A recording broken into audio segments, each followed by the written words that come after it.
दोस्तों, हम अपने चैनल पर बहुत ही मेहनत से वीडियो बना रहे हैं। हमें आपके सपोर्ट की बहुत ज़रूरत है। आपके एक लाइक और कमेंट से हमें नई ऊर्जा मिलती है, तो कृपया सपोर्ट ज़रूर करें। धन्यवाद। बहुत पुरानी बात है। चंदनपुर नाम का एक शांत गांव था, जहां के लोग मेहनत की रोटी खाना जानते थे। इसी गांव के कोने में एक कच्चा मकान था, जिसमें आर्यन अपनी बीमार माँ के साथ रहता था। आर्यन दिन भर खेतों में पसीना बहाता और शाम को अपनी थकन भुलाकर माँ की सेवा में लग जाता। पर गरीबी की मार ऐसी थी कि माँ की दवाइयों के लिए उसे गांव के दबंग ठाकुर भानु प्रताप से कर्ज लेना पड़ा था। बेटा, तू कब तक अपनी जवानी इस चूल्हे के धुएं और खेतों की धूप में जलाएगा?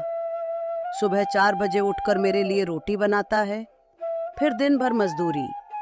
मेरी बीमारी ने तुझे वक्त से पहले बूढ़ा कर दिया है रे। क्या मेरा दिल नहीं फटता होगा ये सब देखकर? माँ, आप फिर वही बातें लेकर बैठ गईं। डॉक्टर साहब ने कहा है ना कि आपको आराम की ज़रूरत है। जब तक आपके इस बेटे के हाथों में जान है, आपको चूल्हा छूने की ज़रूरत नहीं। संघर्ष तो करना ही होगा माँ। मैंने ठाकुर जी से कुछ और पैसे लिए हैं ताकि आपकी नई दवाइयाँ आ सकें। आप बस मुस्कुराती रहो, मेरे लिए वही सबसे बड़ी दौलत है। आर्यन माँ को खाना खिलाकर मटन हांडी की अपनी छोटी सी पोटली लेकर खेत की ओर निकल गया। वो काम कर ही रहा था कि हाईवे पर एक महंगी गाड़ी आकर रुकी। गाड़ी खराब हो गई थी। उसमें से राजवीर मल्होत्रा नाम का एक रईस आदमी उतरा, जो भूख से बेहाल था। ओ भाई, जरा सुनना, यहाँ आसपास कोई अच्छा होटल या रेस्टोरेंट मिलेगा क्या? सुबह से कुछ नहीं खाया है, पेट में जैसे आग लगी हो। ये कैसी जगह है जहां दूर दूर तक सिर्फ धूल और मिट्टी ही दिख रही है? साहब, इस दोपहर की धूप में तो परिंदे भी पनाह ढूंढते हैं। आप पैदल कहाँ निकल पड़े? यहाँ पास में तो सिर्फ गजाधर का ढाबा है, पर सच कहूं तो वो खाना कम और अपनी मुफलिसी के किस्से ज्यादा सुनाता है। आप दाल मांगेंगे, वो अपनी टूटी छत का रोना शुरू कर देगा। हे भगवान, मतलब आज किस्मत में गजाधर की कहानियां ही लिखी हैं। भाई, जो भी मिले दे दो, बस ये भूख मिट जाए। रुको, ये खुशबू, ये लाजवाब खुशबू कहां से आ रही है? ये तो किसी 5 स्टार होटल जैसी महक है। ओ भाई, तेरी इस पोटली में क्या है? साहब, ये तो बस मेरा रूखा सूखा खाना है, चंपारण स्टाइल मटन हांडी। माँ बीमार रहती हैं तो मैं खुद ही मिट्टी के बर्तन में इसे धीमी आंच पर पकाता हूँ। अगर आप हम जैसे गरीब के हाथ का खा सकें तो चख लीजिए। राजवीर ने जैसे ही हांडी का ढक्कन उठाया, गरम गरम भाप के साथ उठती मसालों की सोंधी खुशबू ने मानो उसके होश ही उड़ा दिए। उसकी नाक उस खुशबू में खो गई और दिल जोर जोर से धड़कने लगा। जैसे ही उसने पहला निवाला अपने मुंह में रखा, स्वाद का ऐसा तूफान उठा कि उसकी आंखें हैरानी से फटी की फटी रह गईं। हर एक कौर में मसालों का जादू, मटन की नरमी और घी की खुशबू मिलकर ऐसा एहसास दे रही थी जैसे उसने जिंदगी में पहली बार असली स्वाद चखा हो। अमेजिंग! भाई, ये क्या जादू है? ये स्वाद, ये मसालों का बैलेंस। मैंने दुनिया भर के शेफ के हाथ का खाना खाया है, पर ऐसा जायका आज तक नहीं चखा। सच बता, तूने ये कहां से मंगवाया है? तू झूठ बोल रहा है, ये तूने नहीं बनाया होगा। झूठ क्यों बोलूंगा साहब? मुझे बचपन से ही मिट्टी, आग और मसालों से खेलने का शौक है। इस पूरे इलाके में मेरे जैसा मटन हांडी कोई नहीं बना सकता। सुन भाई, तू यहाँ खेतों में मिट्टी नहीं सोना उगा रहा है। तेरे हाथ में वो हुनर है जो तेरी तकदीर बदल सकता है। मैं शहर में बड़े होटलों का मालिक हूं। मैं तुझे शहर ले जाऊंगा। नहीं साहब, ये मुमकिन नहीं। शहर में पैसा तो मिलेगा, पर मेरी बीमार माँ का ख्याल कौन रखेगा? माँ के बिना वो दौलत मेरे किस काम की? राजवीर आर्यन की सादगी देख दंग रह गया। उसने तय किया कि अगर आर्यन शहर नहीं जा सकता, तो शहर का व्यापार गांव में आएगा। उसने आर्यन को हाईवे किनारे गरीब मटन हांडी वाला नाम से ठेला लगाने की सलाह दी और सारा सामान खुद दिलवाने का वादा किया। अगले ही दिन राजवीर मल्होत्रा ने आर्यन के लिए एक शानदार ठेला मिट्टी की नई हांडियां, चूल्हा और बेहतरीन मसालों का इंतजाम कर दिया। हाईवे किनारे एक बोर्ड लगा, गरीब मटन हांडी वाला।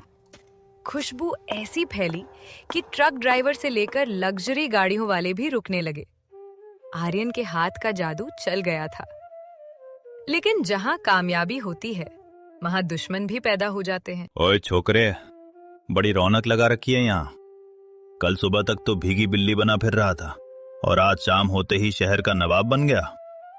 पैसा नहीं था तेरे पास माँ की दवाई के लिए, तो ये मटन और ये कोयले के आसमान से बरसे हैं रे। ठाकुर जी, राम राम। साहब, वो एक शहर के बाबू थे, उन्होंने ही मेरी मदद की है। बस ये छोटा सा काम शुरू किया है ताकि आपका कर्ज उतार सकूं। मैंने कहा था ना, 1 हफ्ते में पाई पाई चुका दूंगा। अरे ठाकुर जी, इसकी मीठी बातों में मत आइए, ये तो बड़ा चतुर निकला।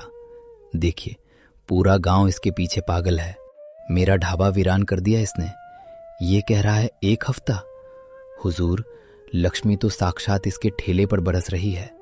अपना हाथ बढ़ाइए और अभी समेट लीजिए, कल का इंतजार क्यों करना। सही कह रहा है गजाधर। ओ आर्यन, निकाल सारे पैसे। जितना आज कमाया है और जितना कल के लिए रखा है, सब अभी मेरे हाथ पर रख।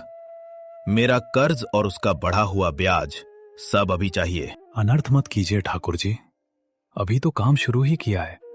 अगर सारे पैसे आज ही ले लेंगे तो कल के लिए माल कहां से लाऊंगा? काम कैसे चलेगा साहब? थोड़ा समय तो दीजिए। समय मांगता है। कल जो रो रहा था वो नाटक था क्या? मुझे इससे मतलब नहीं कि तेरा काम कैसे चलेगा। तू कल से चाहे फिर मजदूरी कर या सड़क पर कटोरा लेकर भीख मांग, मुझे मेरे पैसे अभी चाहिए। अगर 1 रुपया भी कम हुआ तो ये ठेला अभी हाईवे के नीचे फेंकवा दूंगा। निकाल पैसे। आर्यन के पास कोई रास्ता नहीं था। उसने कांपते हाथों से अपनी पूरी कमाई ठाकुर के हवाले कर दी। ठाकुर और गजाधर हंसते हुए चले गए। आर्यन टूट चुका था। वो रात भर सो नहीं पाया और अगली सुबह फिर से वही पुरानी कुल्हाड़ी उठाकर लकड़ी काटने जाने लगा। बेटा, तू लकड़ी काटने कहाँ जा रहा है?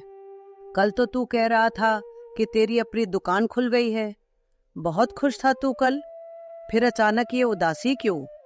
क्या वो शहर वाले बाबू चले गए? माँ, मेरा नसीब ही खराब है। कल शाम ठाकुर और गजाधर आए थे। उन्होंने डरा धमका कर सारी कमाई छीन ली। अब मेरे पास न 1 रुपया बचा है, न कल का हौसला। और माँ, मैं बार बार उस राजवीर बाबू के आगे हाथ नहीं फैला सकता। वो फरिश्ता बनकर आए, पर अब मुझे शर्म आती है। उनका एहसान कब तक दबाए रखूंगा? शर्म हुनरमंदों को नहीं, चोरों को आनी चाहिए आर्यन भाई। और भाई के रिश्ते में एहसान का कोई बोझ नहीं होता। बाबूजी, आप यहां इस वक्त? साहब, मैं हार गया। जो पैसा आपने लगाया था वो ठाकुर ले गया। अब मेरे पास कुछ नहीं बचा। हारता वो है आर्यन जो गिर कर खड़ा ना हो।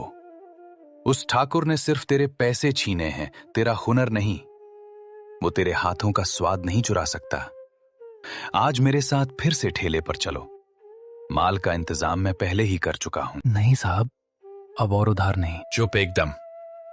आज तुम काम पर जाओगे और आज हम छुप कर नहीं, डंके की चोट पर काम करेंगे। आज मुझे देखना है कि ठाकुर की लाठी में ज्यादा दम है या तेरे हाथों के जादू में। चलो मेरे भाई, चंदनपुर के लोग भूखे इंतजार कर रहे होंगे। राजवीर की बातों ने आर्यन में नई जान फूंक दी। वो फिर से अपने मसालों का पिटारा लेकर हाईवे की ओर चल पड़ा। उसे नहीं पता था कि आज राजवीर ने सिर्फ सामान नहीं, बल्कि पुलिस की सुरक्षा का भी इंतजाम किया है। आज से चंदनपुर में इंसाफ की हांडी पकने वाली थी। ओए कल मुए, तुझे मना किया था ना कि आज दुकान मत सजाना। लगता है कल की मार कम पड़ी थी। तूने फिर से ये मटन की हांडियां सजा ली। ओए गजाधर, उठा लाठी और इस ठेले को चकनाचूर कर दे। आज इसकी सारी तंदूरी हाईवे पर बिखेर दे। जी ठाकुर जी, अभी इसकी मति ठिकाने लगाता हूँ। तूने सोचा था आर्यन कि शहर का बाबू तुझे बचा लेगा। आज तुझे अपनी औकात। रुक जाओ गजाधर और ठाकुर जी, ये लाठी जरा नीचे झुका लीजिए, वरना कानून के हाथ बहुत लंबे होते हैं। गले तक पहुंचने में देर नहीं लगेगी। अरे इंस्पेक्टर साहब, आप यहाँ इस वक्त? ये लड़का मेरा कर्जदार है, मैं बस अपना पैसा वसूलने आया था। इसमें पुलिस का क्या काम? कर्ज वसूलने आए थे या डकैती डालने ठाकुर साहब? कल आपने इस लड़के की पूरी कमाई छीन ली और आज आप इसकी दुकान तोड़ने आए हैं। इंस्पेक्टर साहब, ये रहा वो वीडियो जो मैंने कल रिकॉर्ड किया था जब ये लोग आर्यन को धमका रहे थे। ठाकुर भानु प्रताप, वसूली का एक कानून होता है। डरा धमकाकर किसी का रोजगार छीनना जुर्म है। और गजाधर, तेरे ढाबे पर जो बासी खाना खिलाया जाता है उसकी रिपोर्ट भी मेरे पास है। अगर आज के बाद आर्यन या उसकी दुकान को खरोच भी आई तो चंदनपुर की जेल में चक्की पीसते नजर आओगे, समझे?